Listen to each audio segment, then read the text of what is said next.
Hey guys, we're going through a push session today. We're starting off with single arm lat pull down, just like I always do on my push days right now in this rotation. It helps to get some eccentric loading overhead, makes it easier for the pressing later. It's something I'll talk about later in clips. But we're gonna move from there into some lateral raises. Side delts are weak for me. And then we're gonna get into all the pressing and then back to more accessory work at the end. So this is just another standard push day, nothing really special about this one. It's checking boxes, getting in, getting out. Done.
Come on. Yes. Yeah. Okay. No.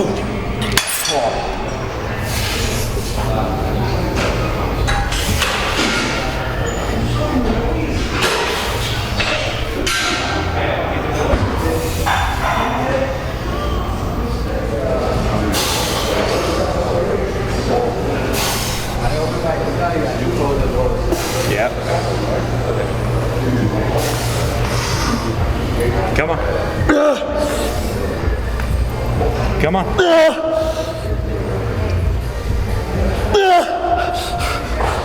Come on.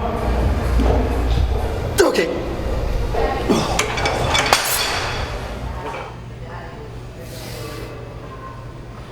Come on.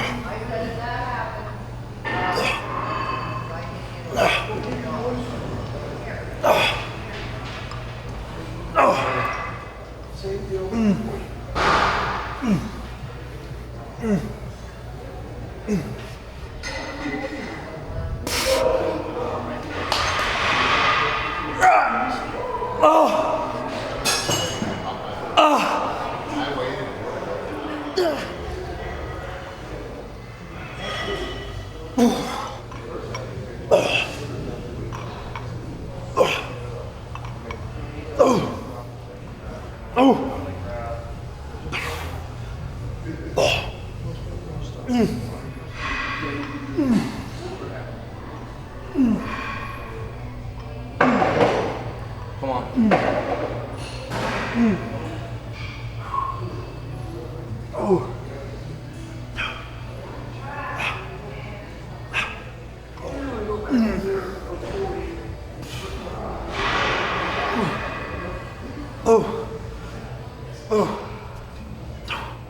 All right, so we just did our first working set of side laterals. We just did a straight set. We're gonna do a triple drop set now. Nick's gonna do a quick tutorial on why we do our side laterals the way that we do them at the angle that we do them. So we're gonna watch him as he moves. He sets up with his shoulders sitting a little bit in front of his body. He doesn't pinch them back. Now he keeps his arms mostly straight, hands turned down to the floor, and then out at a forward angle, roughly 45 degree between a front raise and a side raise. Him staying here, where most often he would go here, pulling the shoulders back, dropping the hands and out, straight into the frontal plane. He gets shoulder pain, and a lot of people do. So he keeps his arms a little bit forward into what's called the scapular plane. It makes it much more comfortable. Muscles of the shoulder can do a better job of stabilizing as you move.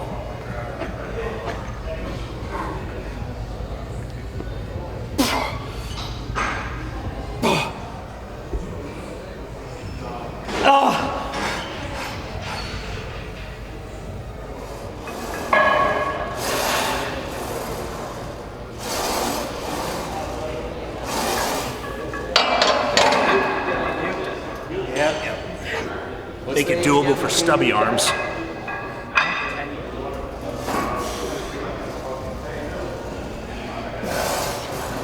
Nice.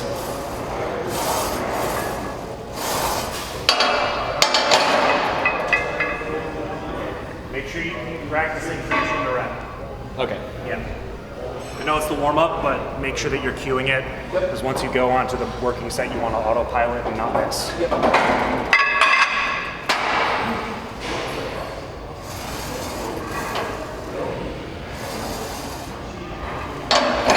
You got some WD for me?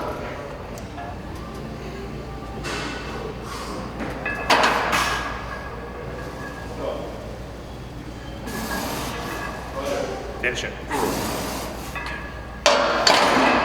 Does it feel like does it look like my shoulders are falling? A little bit. I arched too much on that one. Because I got too far underneath the bar. And the only way I could get down was it was too high. It was like a guillotine press almost. I might just pull the bench back down. So I'm gonna press straight.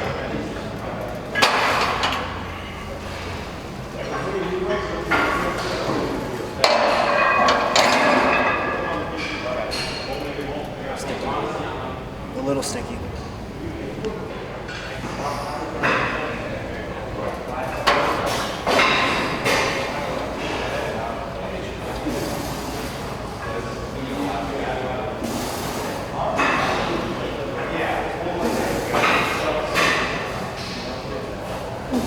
Come on. Stick with it. Yep.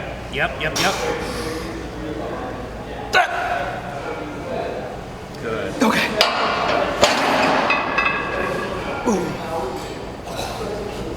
New PR. So, quick things on incline press. Anything that you're going to be bracing, having the bench behind me like this, just because there's a bench there, does not mean that you're going to be entirely stabilized just because you're laying on something that is going to be stronger than your body trying to hold you up off the floor. Okay? You're still, all of the responsibility to create stability is still on you. So, if I'm going to press this, I can't just let myself. Right? I can't just let myself get crumbled into the bench and just let whatever happens. As much as trying to like over cue something isn't helpful, also trying to under cue it so that you just go by instinct, unless you're very extremely practiced and you don't have a history of having any sort of movement issues within a specific pattern, it's not a good idea. You need to be able to be aware of what you're doing and at least the base cues that are going to help you from getting into a position that's going to get you hurt, okay? And not to mention, you don't want to put in the effort on a set that's supposed to be a top set, down set, whatever, that's going to be working volume, and just have it go to waste because there were things that you could have done better. It's a waste of time. So make sure that you set up, you take on the responsibility yourself to create all the stability necessary to do the job and take it to the finish without losing it.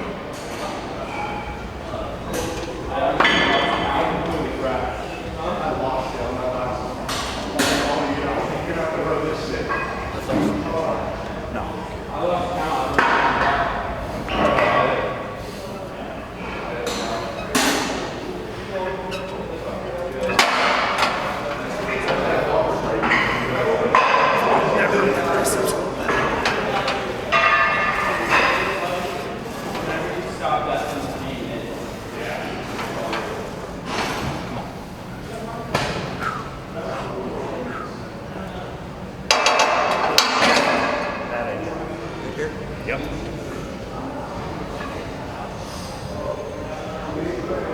Yep.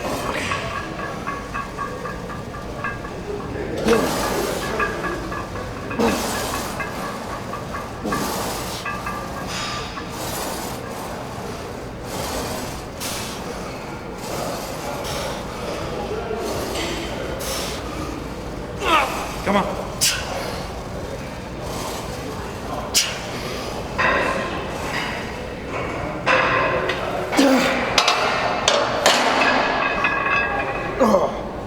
Another PR.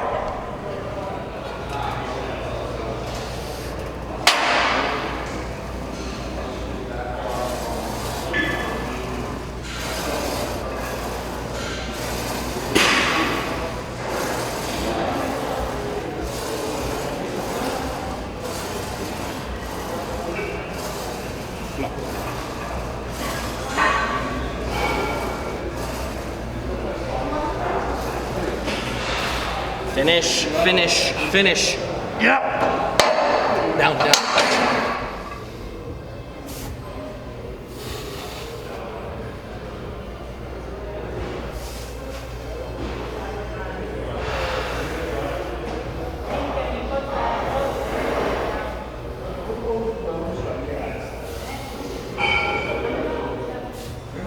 Come on, here we go.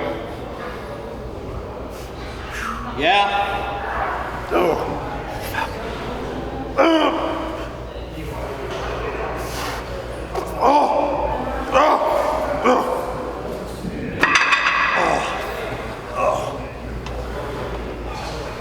Did you get every ounce of me to get to help sit on it to get it? I was helping anything I could that was just all to get you. the lockout on that. That was all you. I had 210 pounds of assistance.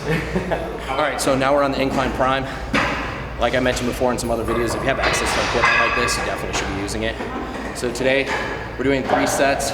We're loading it differently on all 3 sets. So we already did one where we had our middle peg and our top peg and our bottom peg loaded. This is gonna be all middle. And then we're gonna do another 70-30 split where we have 70% in the middle and then 30% up top.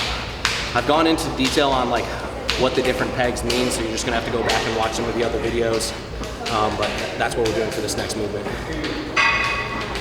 I fumbled around on that.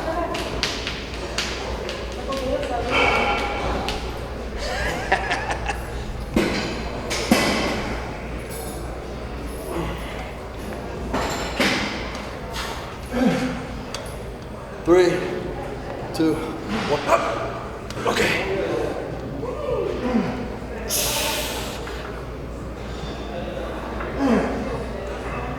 Come on.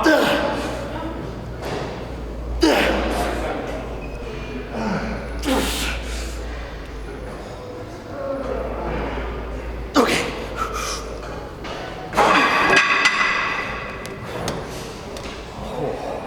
I'm going to explain a little bit what is so special about the prime pieces. So these prime plate loaded pieces have the ability for you to load on all 3 pegs. All 3 of these pegs doesn't do the same thing, okay? So they're built like this, so you can manipulate the torque that is actually required of you to move the load. Now torque, as a physics equation, is mass times the moment arm, or force times the moment arm. So from here, from this axis point, the distance in straight horizontal space is the moment arm, okay? So at this point, this middle peg, this is as far as you're going to have this away from you as it gets parallel to the floor. Now that's the same for all of these. So here for the mid-range pin, the center pin, as you press through the middle of the range, this is going to be heaviest because this bar directly that is in line with this peg is going to be parallel to the floor at the mid-range of the movement. Now, this one at the top, the third pin, is going to be lengthened heavy, or the bottom position, because this point where you're starting from with the handles down on the pegs, this is the furthest distance this peg is going to be away from this axis point in the center. The distance from this in horizontal space is exactly the thing that we're looking at for the moment arm. So, middle pin, heaviest here. Lengthened pin, heaviest at the bottom, because it's the furthest position, and as you press overhead, it comes closer to sitting directly over the axis. This bottom peg is going to be hardest at the end of the press, or the end position of whatever prime machine it is. So here, if I'm looking at the machine from the side, the axis is here. It's right here where my hand is. So here, this is that far apart.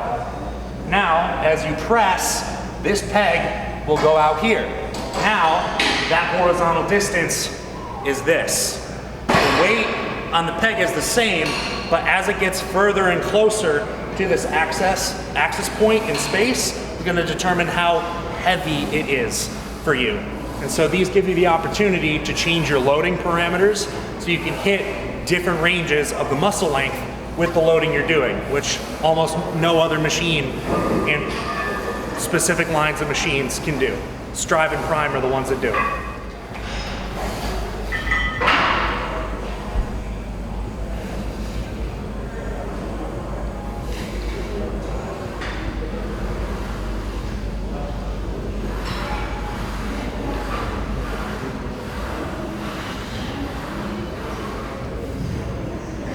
Here we go. Yep. Good. Ready? Yeah. 3, 2, 1. Up. Okay, that's fine.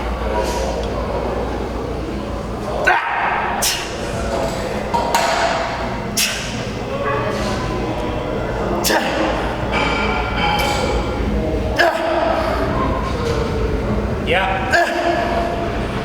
Come on.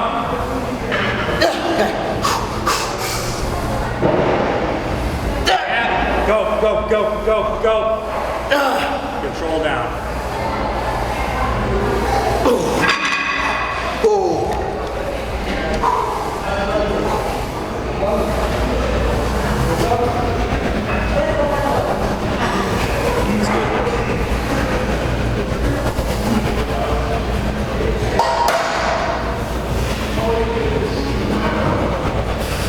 That's good.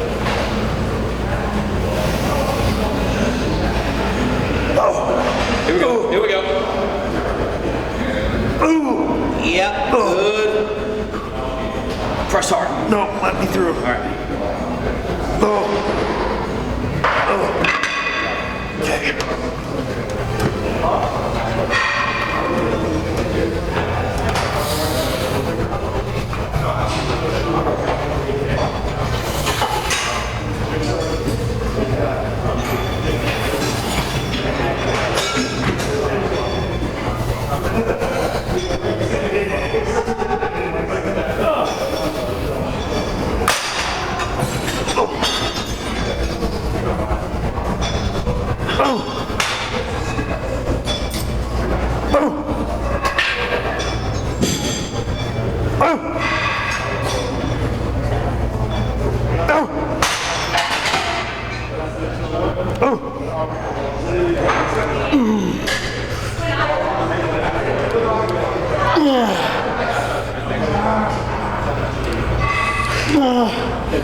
Not partial. Okay.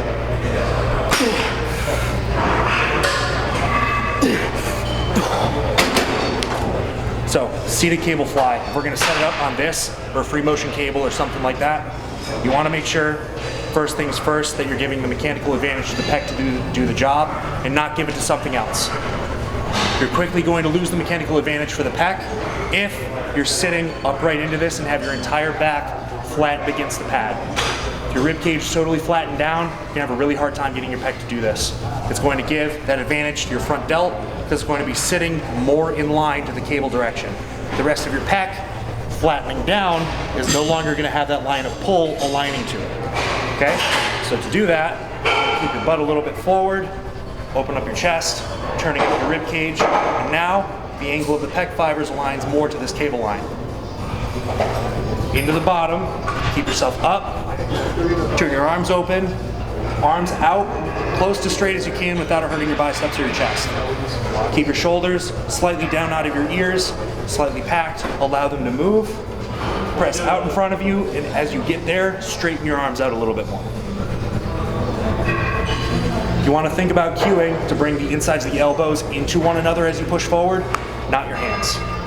Inside of the elbows with your chest picking up even more as you get to the end. What you don't want is to allow your shoulders to come out here and then come forward like this. This completely removes your pec from the deal. It's not doing any work. Keep yourself proud.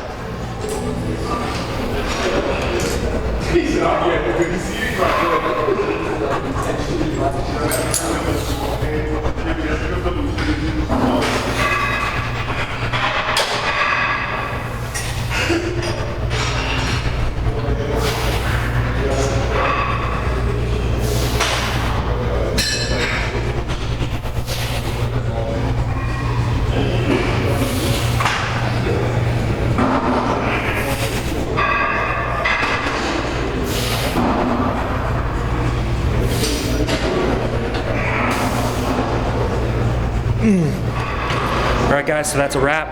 After this is the last thing that I'm doing today for everything that's pressing or pec related. So seated cable fly to finish, and then the rest of it is arms, delts, calves, little accessory stuff that is just as important, but we're gonna get to that stuff at a later date. So everything else is in play. We saw all the stuff that we needed to hit for major pressing patterns, getting the shoulder and pec volume in, and everything else following after, stuff that I repeat multiple times a week so that I can get in all the volume on the things that I don't hit with big basic patterns that sit on the front end of most sessions. So that's it for this one. Stay tuned for the next.